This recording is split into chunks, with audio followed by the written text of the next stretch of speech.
I would never do OnlyFans. I don't do porn. She said she was making $22K a month, and I was like, $22K a month? Sign me the up. I love your story. Walking into the strip club, like, did they make you feel safe? We don't think you're right for this club. I was wearing that ass pink wig. How good are you at Fortnite, actually? I used to be, like, pretty good. What's pretty good? Top 100 in the world? No, you need to pay your taxes. And I was like, what are you talking about? Alina Rose. Hello. This is the Creators Inc. podcast. I try to talk to the most viral content creators on the planet, hoping that people at home might hear something from you that they can apply to their own content. And that's why it's interesting for them to listen to.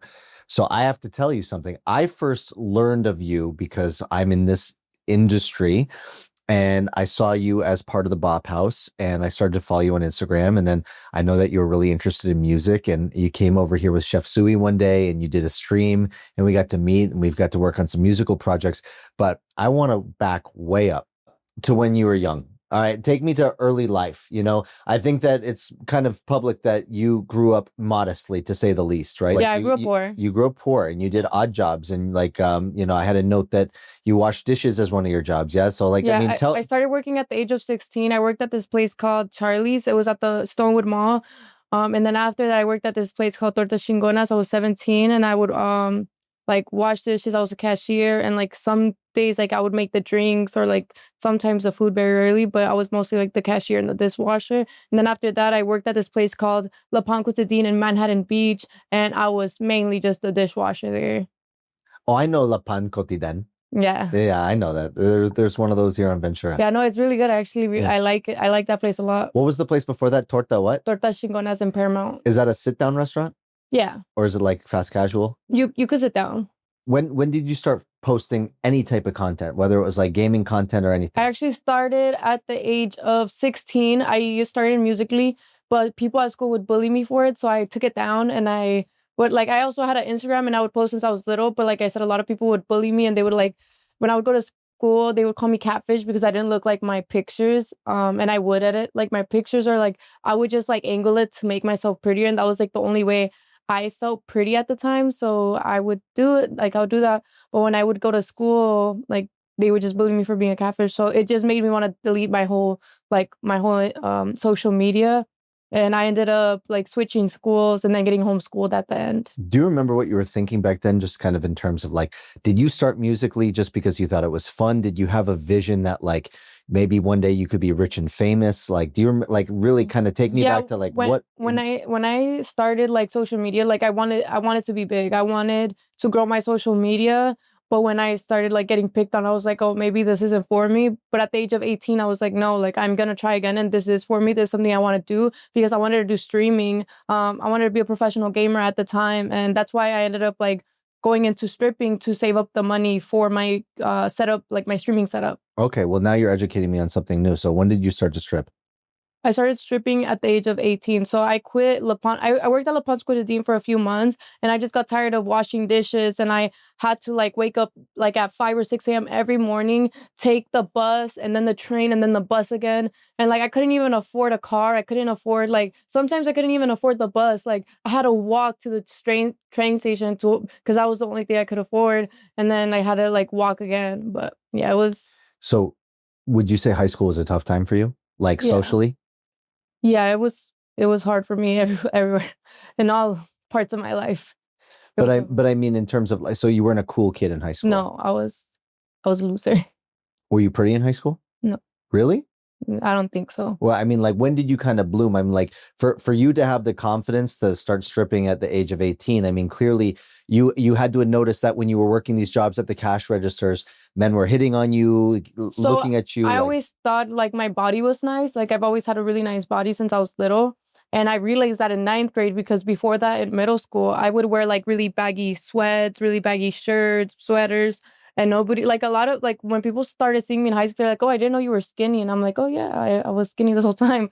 But I never like dressed like that, so they never saw it. And then when I started dressing like that, like I finally started getting like guys' attention, because before that, like I never even imagined a guy holding my hand or like a guy talking to me or like anything. Like I couldn't imagine myself with a boyfriend because of how ugly I was and because people would bully me. And even in elementary school, like a kid like April fooled me, and like he was like, oh, do you want to be my girlfriend? And he was like, oh, it's April Fool's. And I was like, oh. Yeah. When was your first boyfriend? My first boyfriend was in ninth grade. Well, like, I don't really count those as relationships though. Like, but like the first time I ever like dated a guy was in ninth grade. Okay. Talk to me about actually becoming a stripper. So you were working at Le Pen Quotidien, you were working in a Mexican restaurant. Did you have a friend who had done this that helped No, you get?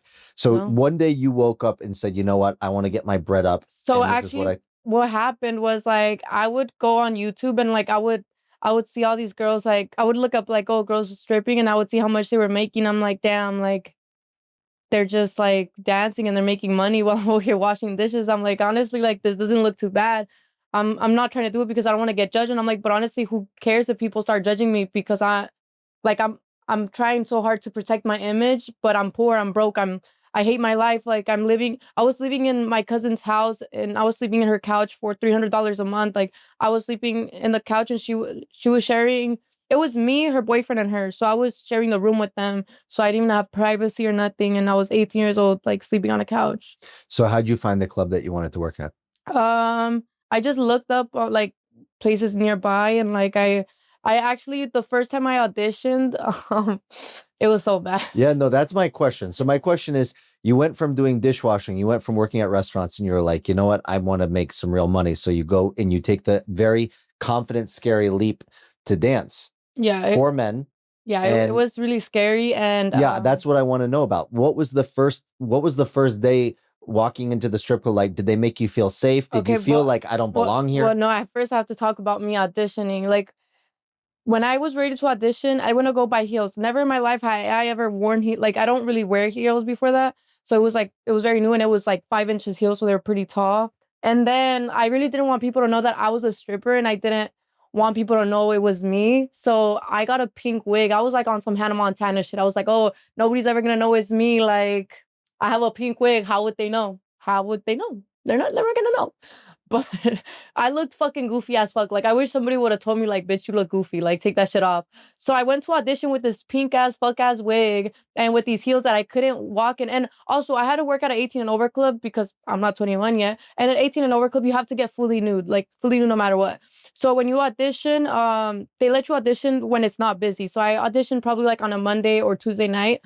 And there was like 2 customers there. And I go and I start auditioning, and like I take off my top, and I'm like scared, and I fall on my ass, and then I'm like fuck, like I still try to thug it out. I get up again, and then I take off my bottoms, and then I fall again. And like there's one customer right in front of me, he's watching me, and then like he's like tipping like little, like I think he tipped like $9, but I felt so embarrassed, and I was like, oh my God. And then like once I got off the stage, they're like, yeah, like you're not hired. You could try again another night, but we don't think you're right for this club. And I'm like, I'm like, okay, I'm gonna go now. So Did you cry? I don't remember if I cried, but I just remember like I felt really embarrassed, and it was like a horrible experience. Were you wearing the pink wig during your audition? Yes. Okay. I was wearing that fuck ass pink wig. And then the next day I went long hair or short hair bob? It was long hair. Okay. And then the next day I went to go buy a pole so I could practice, and like I could like at least know something. So when I audition again on another club, like I could at least. Oh, so the audition was on a pole. Yeah. And at the you, stage. And had you ever danced on a pole before? Never. So you never pole danced before? Never. Okay. And I also didn't know how to twerk, nothing. I didn't know how to dance.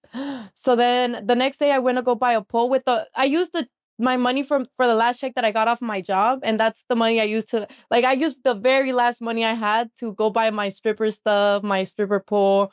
And then I practiced the whole day, and I looked at videos. And then when I went the next day, like the day after practicing, I went again, and I went to go audition. But the guy, like, I auditioned, and then the guy was like, you're pretty, you're hired. Like, he didn't even care about me then. Same club, different club? Different club. Okay, so you went to a different club and you got the job. Yeah, I was not about to go to the same club. Fuck all that bullshit. Like, I got embarrassed right there. Like, it was, you know, it was such an embarrassing moment for me that I never wanted to go back to that club. I was like, okay, this is a sign from God to never fucking come back here. And where are these clubs? Is this Inland Empire?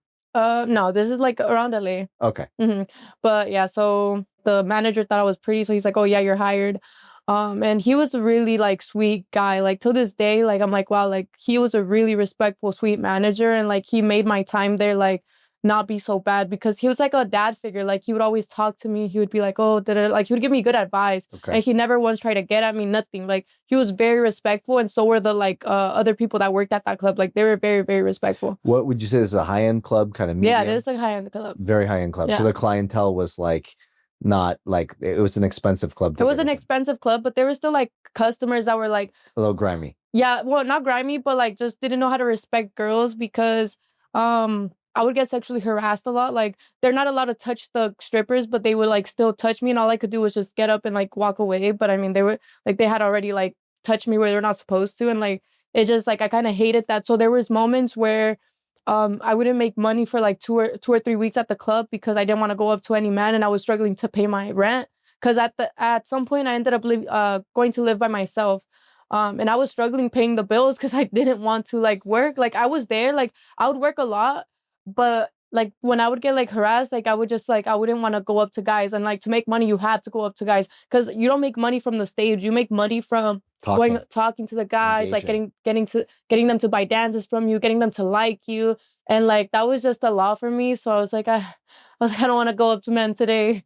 But that did you start to master things that you could say to engage in conversations that would lead to I would money? actually started reading books about it. Talk to me about that. I forgot. It was talk to me about a breakthrough. Talk to me about like that period where you're at the club, but you're avoiding these guys. And then all of a sudden, maybe you learn something online, you read a book, and you go back and you practice the psychology of it on these men. And it started to lead to money. It was more like a course. Like it was the stripper that like she would show like how much money she would make, like all of this. I'm like, oh shit. So I bought her course. And it was actually really good advice because I would like, she would give you lines to say to these men and like how you could make money off of these men. Give me an example of a line. Okay, like for example, you would go to a guy, like I would go to a guy and be like, oh, what's your favorite animal? In hopes that he would say, oh, mine's a lion. And I'd be like, oh, like I could be a little tiger. It's like something like making them feel like they need to take care of me. And now is that, okay, so that's not just an icebreaker. That's a psychological thing. Make them feel like they'll take care of you. Okay. Yeah. So like that like course was like mainly like, oh, how can a guy like want to give you money? Like you have to make them feel bad for you. Like, oh, like I would love to hang out with you, but like I have to work, like I can't, like I really have to, like I have to pay my bills. And like so master manipulation. Yeah. No, that's excellent. Yeah. I mean, so on your 18th birthday, you go and work at the strip club, or it's not on my birthday. It was probably like 6 months after I turned 18. And how long does that period of your life go for? I was a stripper for 1 year and 5 months. I was forced to quit stripping when COVID hit. Wow. Yeah. Really interesting. Okay, but wait, we skipped a part. So after you start studying from this course and you go back, is there a moment where you start cleaning up at the club and you start coming home with 1,000, 2,000, 3,000 a night, and like you really figure out how to do it? Yeah, I think, well, the most I made in one night was 5K, but not because of the book. I feel like I was just talking to this guy and telling him my goals. And I was like, oh yeah, like I really want to be a streamer, but like I don't have any money to like buy this, da da da. And like I was just being like genuine. Like I was like, oh yeah, like I'm really struggling. Like I want to do that. I want to be like, I don't want to be here. Like I want to be doing my video game stuff. And he was like, oh, like I actually watch streamers. Like I donate to them just for fun. He's like, how much money would you need? And I was like, oh, like I would need 5K. So he wrote me a check of like not a check, but I forgot how it is at the club, but they give you like a voucher. No, they put how much money they want to give you. Okay. Like 5K, and then it was 5. So they don't transact in cash at the club. They'll give you. I mean, they could, but he didn't bring cash on him, so he had to do it through his card. So then he buys it, and then the club gives me the money. So then, yeah, that happened. He gave me 5K, and I went to go buy all of my equipment the next day, and I started streaming from there. Really? Yeah, and you know what's fucked up? When I got all my equipment, okay, so I had moved back to my mom's house at this point in my life. And I told my mom, I was like, oh, like, I finally got my equipment. I was like, do you think I could just live here for free? Like, I don't want to be a stripper no more. I was like, I just want to focus on my gaming. I was like, I promise you, like, if you believe in me, like, I'm gonna do so good in this. Like, just trust me. Like, I will build it up. Like, this is all I'll do. Like, I will succeed in this. And I was like, but just please don't charge me any rent. I can't afford it if I'm just gonna be like, if I'm not gonna be stripping and I'm gonna just be focusing on this. And she was like, no, like, you either pay rent or you get the fuck out of my house. Like, I'm not going to support that. And like, she's like, you either go to college or that. But I was like, I don't like college. Like, I was like, I want to play my video games. Like, that's what I'm passionate about. And she was like, no, like, so me and her got in a big argument. She told me to get the fuck out of her house. I got all my things. I put all my stuff in my car and I left. And I was like basically homeless for like 2 weeks. But let me ask you a question. If you knew at that point you could go to the club and you could make, a good amount of money, $1,000 a night at least, why was that no longer an option for you anymore? Well, my goal was always to just get the stuff for my setup. Okay, so I missed that part. I didn't realize that. Yeah. So you started to strip so you could afford your gaming setup and your streaming setup. And once you got enough bread to do that, you were out of the game. Well, I wanted to. That was the goal. I wanted to fully quit. Like I didn't like it. Didn't make me happy. Being a stripper brought no joy to me, and like it was something I did. What was the most fucked up day at the strip club? Or the most fucked up event that you can remember? I don't know, just like getting sexually harassed by men every day and kind of just a lot of the same shit. Yeah. And I just like got tired of it. And yeah, like I would go home crying a lot. And I would like pray to God to like, I would pray to God, like, please, like I would like be screaming in my car. Well, let me ask you a question. Getting naked in front of strangers, like that seems like the big psychological block for probably most people. Was there ever a time where you had done it enough where you became confident with that and you were like, this ain't shit, and like you became comfortable doing it and you almost like felt some sort of confident like wind at your back, yeah, I mean, I did feel confident. Like I felt confident within my body, and like I felt like I had a really pretty body, but it just wasn't something that I enjoyed. Like I had to make money, so I did what I had to do to make money. Like I mean, yes, I could have done anything else, but like everything else was not paying me enough. Like fucking washing dishes, I was barely making like, I don't even think I was making 1,000 a month. Did you have to a exercise routine or a supplement routine or like a diet like when you were dancing, or at that age were you just like able to do whatever you want? Yeah, honestly, I wasn't like, I didn't really have a diet or nothing. I was just doing whatever. But there is a point in time where remember when I told you that I wasn't really working, so I was struggling with money, so I was like eating like cup of noodles and stuff. Okay. So anyway, you get your bread up, you get your streaming set up. Mom says you got to pay or you got to leave, and you have this homeless period. Then what? Well, okay, so when I'm like homeless, I go to the club and like I'm crying to my manager. I'm like, oh yeah, this happened, da da da. And he was like, oh, like you could come stay at my place, like don't worry. And then like I'm like, okay. So I think about it, but then another girl at the club is there, and I told her like my exact situation. She's like, oh girl, like you can stay at my place. And I was like, are you sure? And she was like, yeah, like just stay at my place, like I got you. So I stayed with her for 2 weeks because obviously like he was a sweet man and everything, but obviously a girl's gonna feel more comfortable with like staying at another girl's house instead of a man. So I chose to stay with her, and like he just let me keep a lot of my stuff at his house. So I just like took a lot of my bags and like put it at his house while I was like, because I didn't want to bring all of my stuff to her house, So I left some of my stuff over there, but I would stay at my friend's house, and I would like, and I would tell her, I was like, I'm gonna just be here like the longest is 2 weeks. Like I promise you, I'm gonna find an apartment, and I would like pay for all her meals. Like I was like, the way I would repay her is just like by paying all her meals every single day that she let me stay at her house. And then within 2 weeks, I found an apartment and I moved in, and I was just like working hard at the club. Like I remember I would go from like 2 p.m. all the way to 6 a.m. Like I would work long shifts so I could afford to pay my rent and like to like put a down payment, because like to get into an apartment you need like 5 to 6K. So I was like working really hard to be able to get an apartment. And you did after 2 weeks? Yeah. Good for you. Okay, so you afford your own apartment. You get your streaming set up. How do you like, are you still kind of doing a little bit at the club to be able to pay your rent while streaming, or like how does that balance go? Yeah, so I remember I would go to the club, I would try to work, and then I would come home and I would stream. And that's like that would just be my routine. I would go to the club, come home, stream, and then I was just that was how I would do it. By the way, it's really interesting when you told me the story about the guy who gave you $5,000 just by connecting with him. That's why it's really important to chat with your OnlyFans subscribers, because like, you never know, like they're all there. And even more so than at the club where they're not there to see you, they're just there at the club. All of your fans are there to support you and actually creating genuine connection with them. Yeah, no, I appreciate all of my subscribers. Like they are the reason why I've gotten this far, and I wouldn't be anything without them. And I I appreciate them. Like I am very, very thankful for all of my OnlyFans subscribers. Okay, so you try Musically in high school, you fall on your face, people call you catfish. You strip to get money. Now you have a streaming setup. What's your plan in your head with streaming? Why do you think streaming is going to be where you break through now? Okay, well, that's what I thought. I thought streaming would be where I break through, but every time every time I was streaming, like I wouldn't like show my body or nothing. Like I wouldn't really get views. I would get like 20 max viewers. And I try to do wholesome content. Like I try to just be myself, but it was just like it was taking so long to get where I wanted to. And I'm like, no, like I have to get there now. Like I don't want to be a stripper no more. Like how am I gonna get there? Like by And like what platform is this? This is Twitch. Okay. This is Twitch. So then I'm like, and by the way, this is before you are even thinking clip from the long form for Instagram or TikTok growth.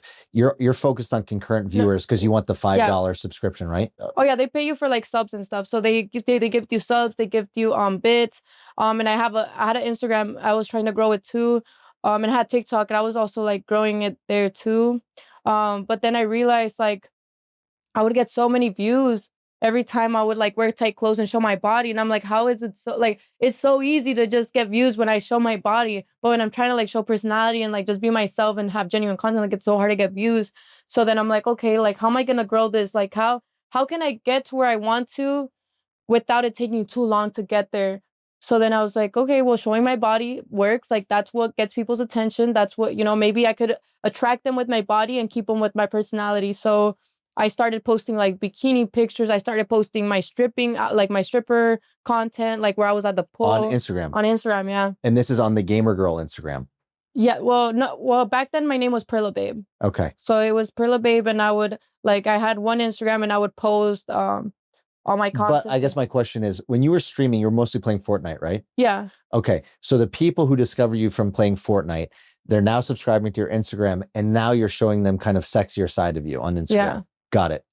Yeah, so that was happening, and I was like, okay, well, this is how I'm gonna do it. Like, I'm gonna just show my body, even though I know people are gonna judge me, even though that's not the route I want to go down. But I mean, if that's the easiest and fastest way to do it, like I'm gonna work smarter, not harder. Like I don't have time. Like I don't want to spend years and years at the strip club, like trying to make it when I could just show my body online and like just quit the strip club faster. How good are you at Fortnite, actually? I used to be like pretty good. Like What's pretty good? Top 100 in the world? No. I mean, I didn't. Okay. I feel like if I would have put in all my time and energy to it, I could have had the potential to be like a really high level playing like with all the professionals. But time is something I didn't have. Like I didn't have time to play it that much because I had to focus on making money, and playing video games just never made me money. So I couldn't really focus on that. But I did try. I did try to put in a lot of hours.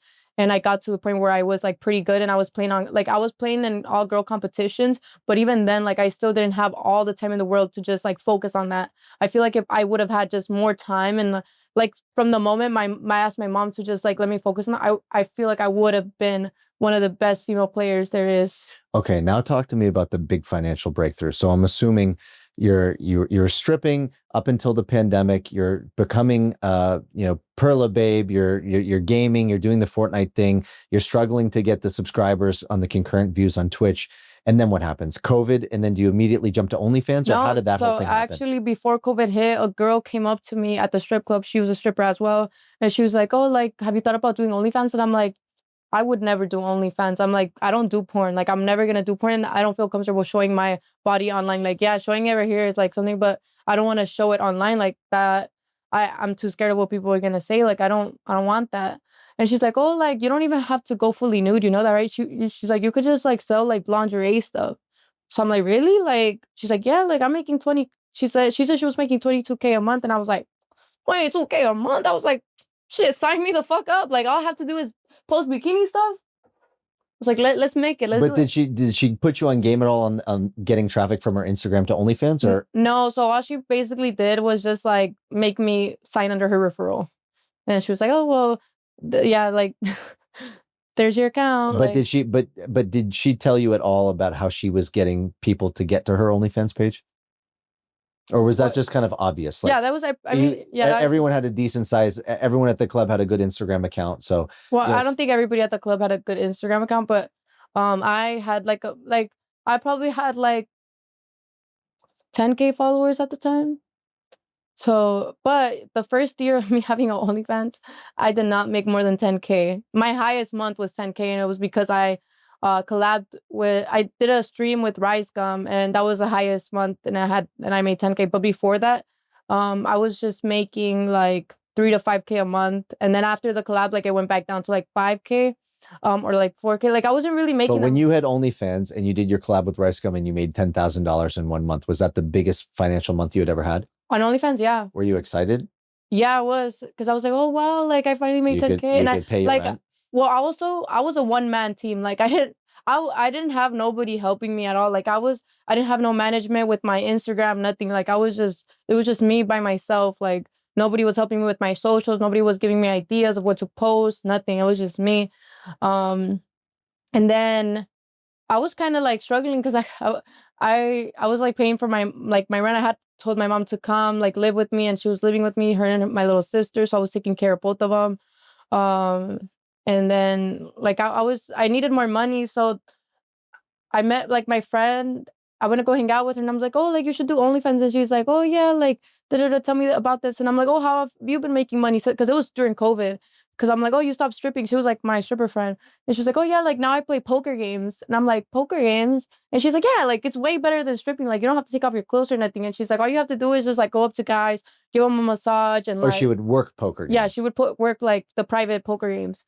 And I'm like, what? And I was like, all you have to, and she's like, yeah, and sometimes you just take shots with them, and you don't even have to take real shots with them. You could take water shots and make them think that you're taking actual shots with them. I'm like, really?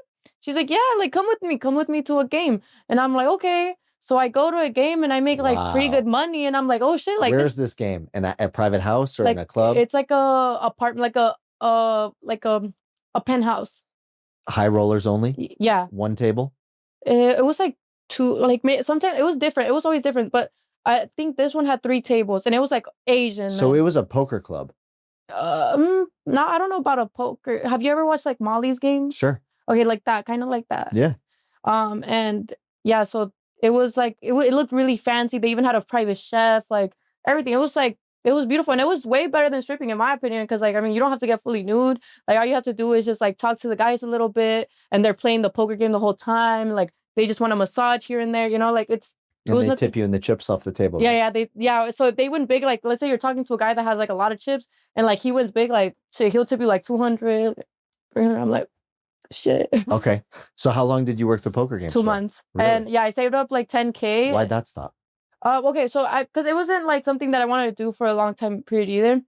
Because I was living in But it Vegas. sounds like pretty good money for like It was pretty good money, but it was also the time where like COVID was kind of disappearing too. So once COVID fully disappeared, so were those poker games. Oh, the games died off a little bit. Yeah. Okay. So, and my goal was just to like make enough, because OnlyFans, like I wasn't able to make enough money to get a boob job. Like I really wanted a boob job, because I never like showed anything on my OnlyFans, like no nudity, because not like I was honestly kind of like down if I just had a like boobs and something, but I didn't have any boobs. Like I was very flat chested, and I was like, oh no, like I can't go nude. Like what the fuck? Like they're gonna pay for it. Like they're gonna be so disappointed. So I saved up 10K to get my boobs done, and I got them done with that money that I got from poker games. Where'd you get your boobs up? I got them done in Beverly Hills. Okay.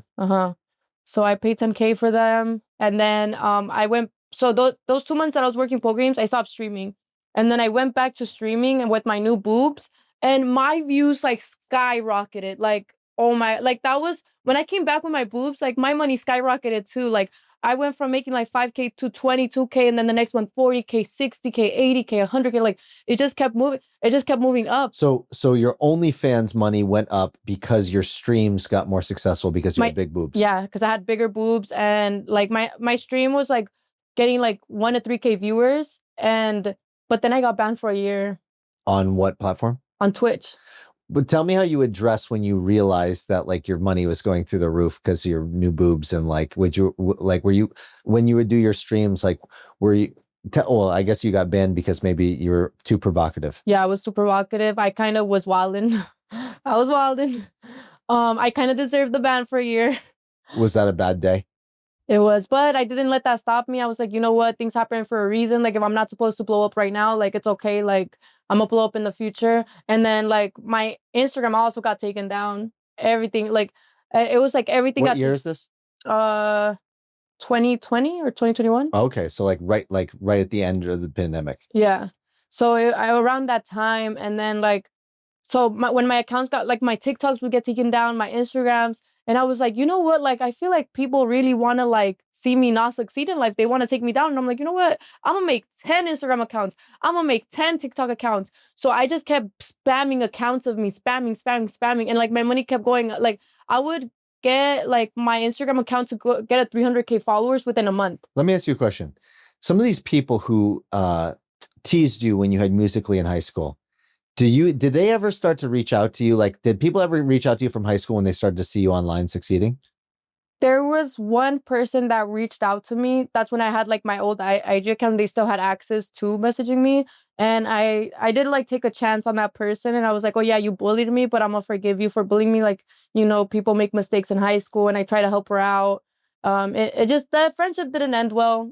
But yeah, I was like, you know what? I'm never like letting people from my past reach out to me again. So after that, I was like, oh, like, But I want to know where you felt this breakthrough where, you know, you were picked on for being called catfish in high school, and then all of a sudden at some point, you know, you get a boob job, and you start to see an immediate impact in your money, in your views, in your engagement. Did you start to feel unstoppable at some point and say, you know what, all this bullshit from my past, you know, the family life, the lack of money, the shitty time in high school, like clearly I'm missing just this one little part where you all of a sudden you say, fuck this Instagram account, I'm gonna make 10 more. well, when it got taken from me, I got like, instead of crying about it, well, I did cry. The first time my Instagram got taken down, I was like, I did cry. I was like very sad, but I'm like, there's people fucking dying. Like, there's people that actually have problems. Like, I'm over here crying about an Instagram account. Like, I'm gonna just make a new one. Like, Did you know you were this resilient? huh? Did you always know that you were this resilient? Well, I would also, what helped me, I would listen to a lot of motivational speeches. Like I would watch like a lot of YouTube videos about motivation. I would start meditating because I was like, I was going through it. Like I was very sad. I would cry a lot. So I'm like, okay, what can I do to fix my inner self? And What like, motivational speeches would you listen to? Like Tony Robbins? Like, who'd you like? it was just like random, put like little, like it was like 20-minute, 30-minute So videos. what would you type in you into the Motivational speeches, like, Okay. or I would look up motivational speeches, positive mindset, what to listen to when I wake up, positive affirmations, and then I started reading books of like manifesting too.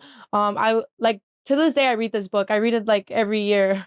It's called Magic of Manifesting, and I read that a lot. And every time I read it, like I manifest even more, like each time. But once I stop reading it, like it's harder for me to manifest. But when I read this damn book, is like magic. Like I don't know, it's like, it's just because all the stuff that I read is like, it's like right here, and it like really teaches you how to manifest the right way.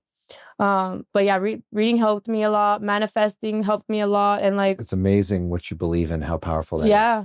And if I just like stay depressed and I just let all that stuff get to me, like I wouldn't have gotten this far.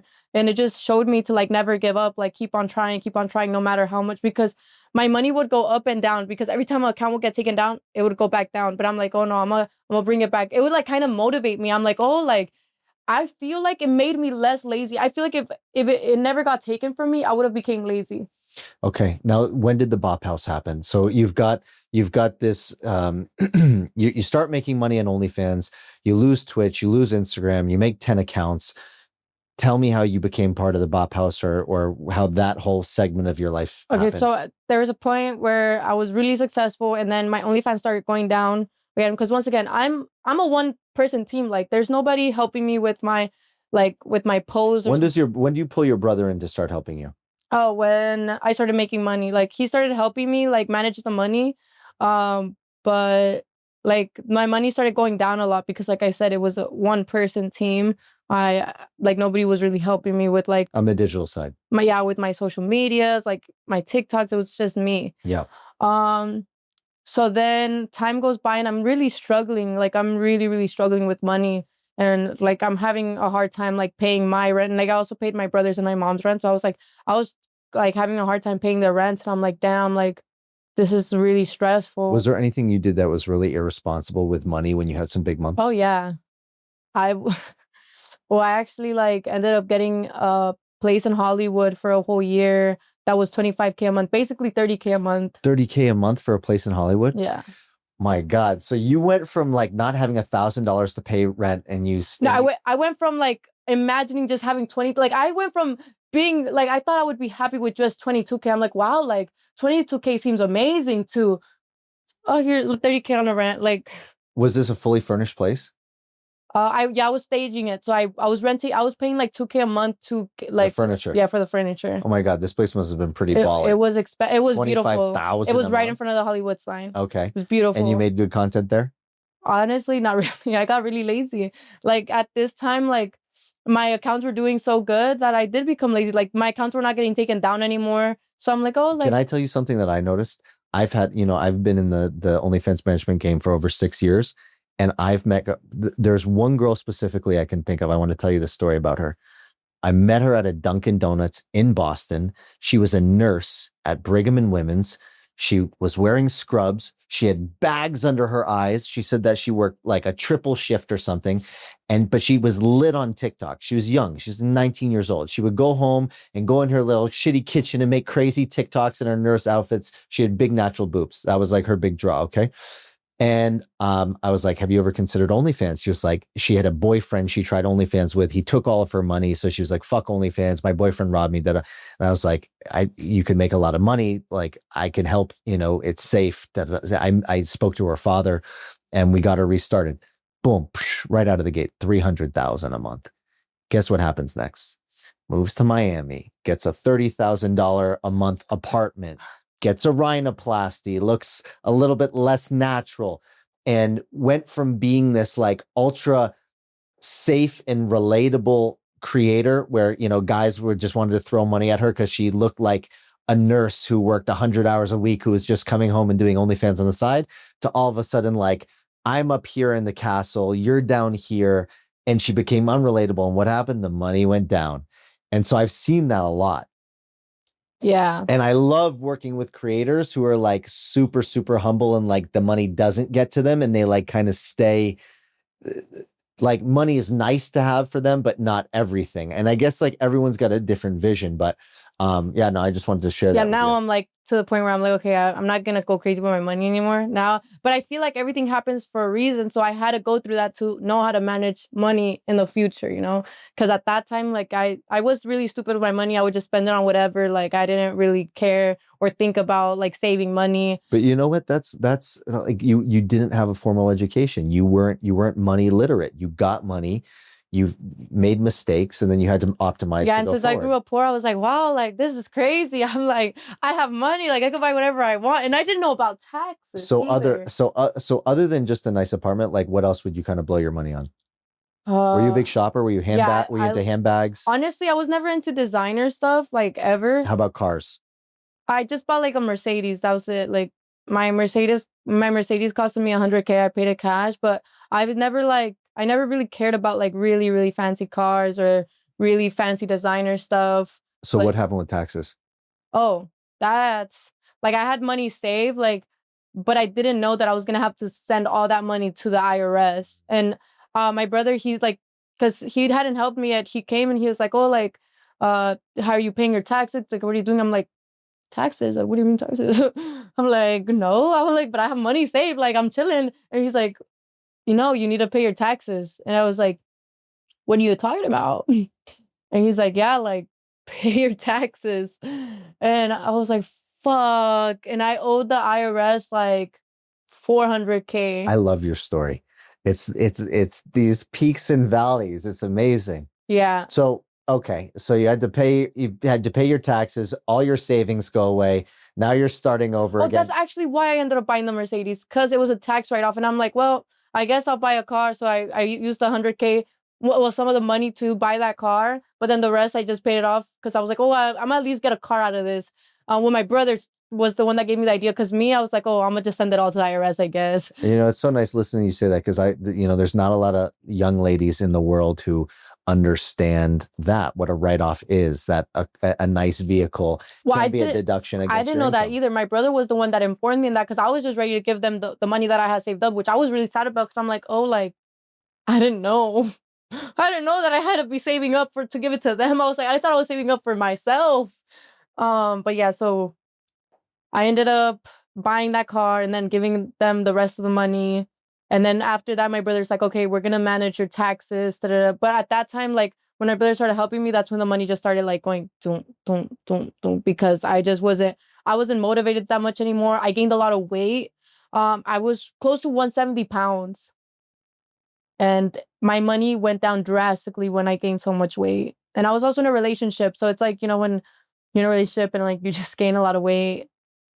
So yeah. Wow. So lots of ups and downs. And now tell me kind of how the Bop House came to, because again, I told you that's where I kind of discovered you. I saw you as the Latina who was part of the Bop House. Okay, And that's so yeah, I was like struggling, but my TikTok was still doing kind of good. So Aisha reached out to me and she was like, "Hey, like, we should hang out, da da da." And I'm like, "Oh my God, like I know you, girl. Like I see you and Sophie everywhere." I'm like, "Hell yeah, like let's hang out." Like, and I also thought she was really pretty. I was like, "Oh my God," like she messaged me. And you know what is funny too? I was like, "Damn, like I see Sophie." Like before I met them, I would see them everywhere. I'm like, "Damn, like I wish I could like work with them. Like they seem like they what year does Aisha reach out to you? like I think it was like 2 years ago. Okay. Almost 2 years ago. I don't really remember. But Okay. shout out to my girl Aisha.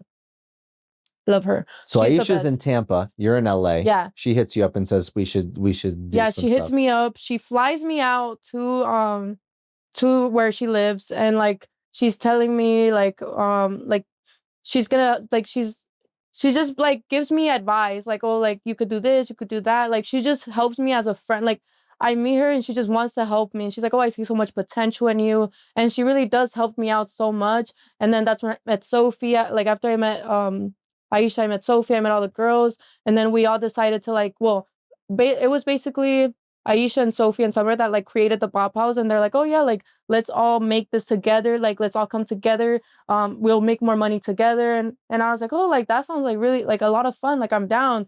And so we all just created a beautiful friendship. And shout out to Aisha, shout out to Sophie. Like I feel like I owe them so much, and they're truly beautiful people inside and out. They're like beautiful, beautiful women inside. Like I love them so much. I feel like I owe them everything, and I appreciate them a lot. Okay. So, but I thought the Bop House was such a great concept. You guys were all feeding off of each other's traffic. You guys had this camaraderie. No longer are you just a solo female on an island all by yourself doing OnlyFans, making money. You've got a crew. You've got community. Yeah, I have a crew now, and they're like giving me advice, like not just advice, but support, like emotional support. Yeah. And it was short lived. I thought that could have lasted a lot longer because again, I like just like you, I've known Aisha for a long time.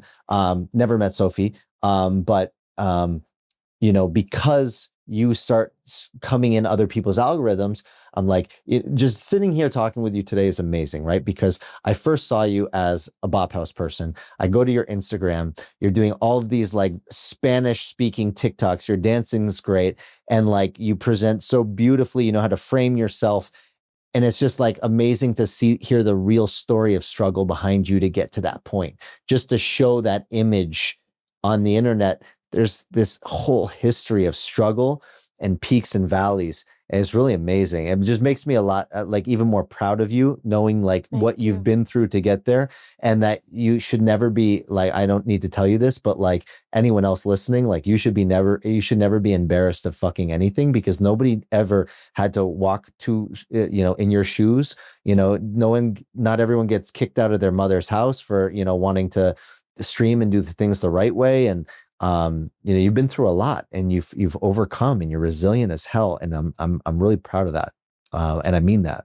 Yeah, thank you. But yeah, it was, and it was kind of short lived, but just because we all got really, really busy, like they still all make plans to hang out. Like they would just recently went to Bahamas. They invited me, but I'm really focused on my music right now. That I just like I want it so bad. Like I want to do my music more than anything. Like I feel so passionate about it. But I would have loved to hang out with the girls. They're amazing. They're so much fun to be around. I just feel like you guys had so much momentum with that. And I just feel like, obviously like when powerful type A personalities all come together, sometimes there can be some clashing. And I feel like, maybe the door was open to some cancerous people that might have ruined that. I don't know. I just noticed that when other people came into that thing, it like ended pretty quickly when you guys had so much momentum. Well, I feel like there was like only one person that like didn't really get along with the rest of us. But like I feel like everybody, I don't know, choose like it was all of us, and it was this one specific person that just couldn't get along with us. And I mean, I feel like we were just very, very different. Like, even though me and the girls, like, we've had some issues here and there, like, we've always just been able to talk it out and like work through it. And like, it's been like family, you know? But like, this person, like, I feel like just didn't really want to communicate or take accountability or anything like that. So it just kind of like, it was just no way to like get through with that person. And it just didn't work out. But I mean, I know who you're talking about. I think everybody knows who you're talking yeah. about. But my point is like, but how come that one person wasn't just excommunicated and the Bop House could still be the Bop House? You No, know, I like, mean, the Bop House is still there. Like we still do it here and there. But I know you guys had traveled together, but I mean that yeah. one specific place in Fort Lauderdale that I felt like was the Well, set. we also all lived in Miami, and then we ended up just like moving other places. I loved living in Miami, but it was like Miami is just not a place that I enjoyed. It's like a more party place, and Yeah. they are very busy, so I didn't really get to hang out with the girls that much. I got to hang out with them a little bit, but I just felt very, very lonely over there. Because once again, the girls have a very busy life. They're doing their own thing. So and then I would visit LA, and like I just had a lot of fun out here, and like I met so many, like I had more opportunities, and it just aligned more with the goals that I wanted to with the future. So I ended up moving. And then some of the girls ended up moving to other places too. So I mean, I think they all live in the same place in Florida. Like they all live around the same area. I'm the only one that's kind of like really far, so it's harder for me to like hang out with them. But they're all still hanging out, and I still love to see them. I just haven't had time. Like I've really been focusing on my music, but I do want to like hang out with them one of these days. Again, like Give me a little bit of inside info. I'm not going to say her name, but it rhymes with Salmonella. So when Salmonella comes into the house, like you guys, what I believe, what I envisioned was that like you guys had a chance to have a reality show, and that again, I know that it existed before Salmonella came into the house, and so Salmonella like just kind of just wanted it to be about her, like her and like backup people. Like she didn't want it to be like all of us winning. Like that's how it felt, at least to me. Maybe other girls don't feel the same, but that's how it felt to me. And it just felt like she only cared about her, and she was like number one in her eyes. Like that's all. But all of us, the rest of us, like we wanted all of us to win. Like we wanted all of us to have the same opportunities. We wanted to see everybody win, you know. And it was just like this one person that just that's really interesting, and I'll tell you why, because she's a pretty smart person, and I bet when she's older she figures that out, because in order to be successful, especially as a creator and especially when you're working with a team of people, you've got to make it about everyone else so that it ends up being about you. And I think that's probably just like one little character tweak that somebody needs to make as they mature and get older. Yeah, but I mean, it ended up that's what ended up happening, and like I wish her well. It is what it is. But yeah, the girls are amazing, and I love the girls so much, and I would do anything for them. Okay, so now when do you start to use IRL streaming as like in clipping as like a real tool to grow your social presence? I actually started IRL streaming probably like 2 years ago, but I didn't know about clipping. First of all, when I started Twitch, I didn't know anything about clipping. I didn't know people paid to get clippers. Like I thought people would just clip just to clip. I was like, oh, like they're just popping.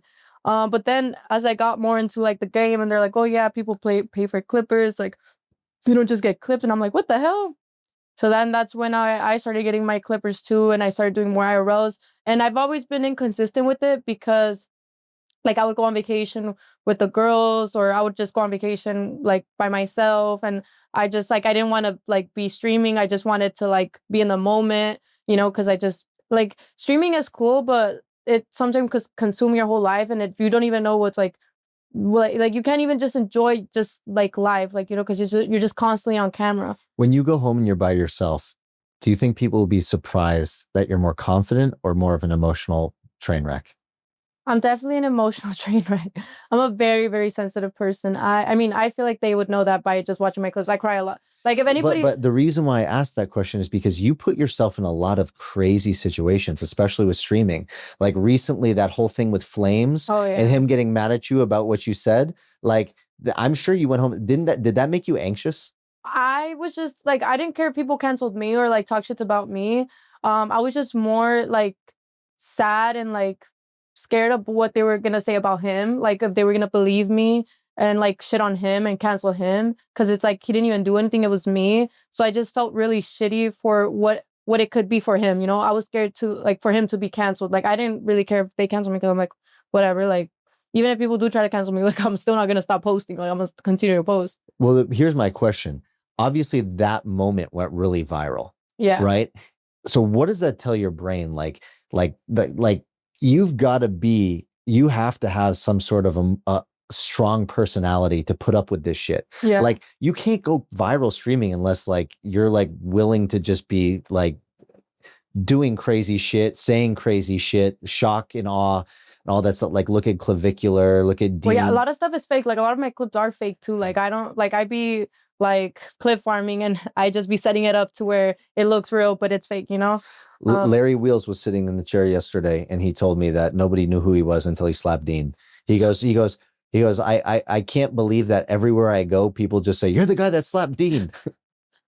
That's hilarious. But you know what I'm saying? It's just like crazy that like this one moment that you actually felt bad about, like what you said to him, like gets so much like growth. Like it accomplished the goal that everyone's trying to accomplish in streaming. Yeah, but I don't think I'd ever clip farm like that again. Like now I know there's like a boundary and like there's some stuff that you shouldn't say because it could really ruin somebody's life. And like I'm not trying to ruin somebody's life for the sake of my clip. You're not, but how many streamers are? Oh, a lot. A lot of them are. And those are the people that you're collaborating with. And that's just what I mean. Like, isn't that like a really anxious culture to be around? Like, are you constantly kind of worried about like the snakes that are around you? Um, I mean, there's always gonna be people that like have some sort of like bad intentions, but I'm trying my best to like get out of the mentality that like people are out to get me or people are gonna hurt me. Like I really just want to live in rainbows and sunshines, even though if I'm living in fucking a fantasy world, like that's the world I want to live in and I don't want to focus on the bad things people do or if they could do. Like I really believe that you attract what you think. So I really just want to think everybody has the best intention. And if they don't, then that's on them and they're gonna get their karma. And, you know, I feel like what you give out is what you get back. So I'm gonna just continue to live in my lala ass world where I don't think anybody's out to get me and everybody loves me because I feel like if you just push that narrative out, like the world's gonna give you that more. But if I'm constantly thinking everybody's out to get me, then I'm I'm putting myself in that situation and I'm making weird feelings towards people. Like, cause I could be wrong, you know, I could be totally wrong and I could just be like imagining stuff in my head, like, oh, this person out to get me, and then the whole time they're just like trying to help. So I'm just like, you know what? I'm not gonna have those negative thoughts and I'm just gonna think everybody is genuine. Even if they're not, it's okay. Like, because like it's okay if they're not genuine because God is gonna like take care of those people. And maybe they just need to heal, they need to grow. But I truly don't feel like anybody's truly bad. I just feel like some people just have like some bad characteristics, but they could learn from their mistakes and become better. I don't like to deem people as bad. Like I feel like we all have our bad traits. We all have our bad side. We're human. Nobody's perfect, you know? You believe in karma? I believe in karma, yeah. So what are you thinking about your future to kind of give back? I guess let me ask you a specific question. If you met a young girl who just is kind of 18 years old, broke, struggling, feeling depressed about everything she's got going on in her life, what concrete advice would you give her to keep moving forward?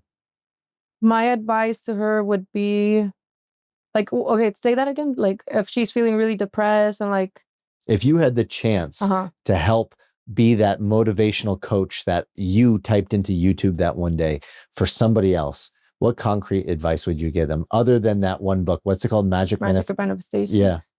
I'd be like, listen, like, you have to go through these bad times. Like, these are very important. You have to learn. And in order to learn, like, about a lot of bad stuff is going to happen and you're going to continue to have bad times in your life. But you know what? You just can't give up. Like, feel sad, feel all those emotions, go through life. But just know it is going to get better. But it's not gonna be just rainbows and sunshines the whole way through. Like you're gonna have a bad day today and then maybe a good week next week, and then you might fall down again. But you just have to learn to pick yourself up each and every time, and you can't give up, because there's many times where you're gonna feel like this again and again and again. You just can't let that like destroy you. You have to let that like make you a better person, and you have to like make that a fuel to be like, oh, you know what, like I'm gonna do better. I'm gonna show them that I could do it, not even for them, but just for yourself. Like, oh, I'm gonna be something good. I'm gonna do good in this world. I'm gonna motivate others people to also do good with their life and to keep on going and to never give up. Because the only way somebody could break you is if you give up. If you decide that, oh, this too much, like I'm done, like this person hurt me too bad, so I'm gonna just stop trying. No, you're letting them win. Like, don't let them win. Keep on going. Like, don't give up. Like, this is not something that's supposed to be like a bad thing. Like, in order to live in life, you have to go, like, you know, when like your heart monitor, it goes like this, right? And if it was just like this the whole time, are you living? No, you'd be dead. So in order to live your life, you have to keep on going up and down, up and down, up and down. So those downs are very important for you to keep on living and to keep on like pushing yourself to keep on going. Because if you just live a happy ass life, like you're not really happy and you're not really going to cherish everything around you. And you're just going to end up depressed because there's nothing to like be appreciative of. So what's the chip that's on your shoulder that none of us can see? And what that means is on the days you wake up and you don't feel like getting going, what's motivating you? My family. There's many days where I also just get really depressed and I'm like, oh, like I want to give up. Like I want to just like end it all. But I don't let those thoughts win me, because once again, those are just thoughts in my head. And those are like, they want, like those thoughts want to destroy me, but I'm not letting those thoughts destroy me. And then I start like going to YouTube and I'm like, okay, like I started reading like motivational speeches and I'm like, okay, I'm just feeling sad right now. This is, it's not a bad life. It's just a bad day. What can I do to make myself feel better right now? What can I do to like be better, do better? Like, I don't want to feel like this. Like, I don't want to end my life. Like, and I also have a family that depends on me. Like, how would they, like, it would destroy them more than it would destroy me. Like, there's people that like love me so much, and I'm just over here thinking of the people that don't like me or who don't hate me. Like, why am I going to focus on that when there's people that love me so much? So I also got a tattoo right here that says focus on the good. So when I'm having really bad days, I try to think at least of one good thing in my life. Like, even if it's just I woke up today. There's a lot of people that didn't wake up today. I'm able to walk. There's a lot of people that are not able to walk. I'm able to see. There's a lot of people that are blind. There's a lot of people that can't even eat today. There's a lot of people in other countries that are struggling, that are homeless. And I have a home. I'm able to eat. I'm able to be with my family. So I feel blessed. Like, you know, I think about all those, like, That's so mature and that's so enlightened. I know really wealthy people who are miserable. I know poor people who are happy. And the difference is one focuses on what they want, one focuses on what they have. And I think you just proved that point. You're a really resilient, beautiful person inside and out. And thank you for giving us this time today. Thank you. Thank you for having me. Appreciate you.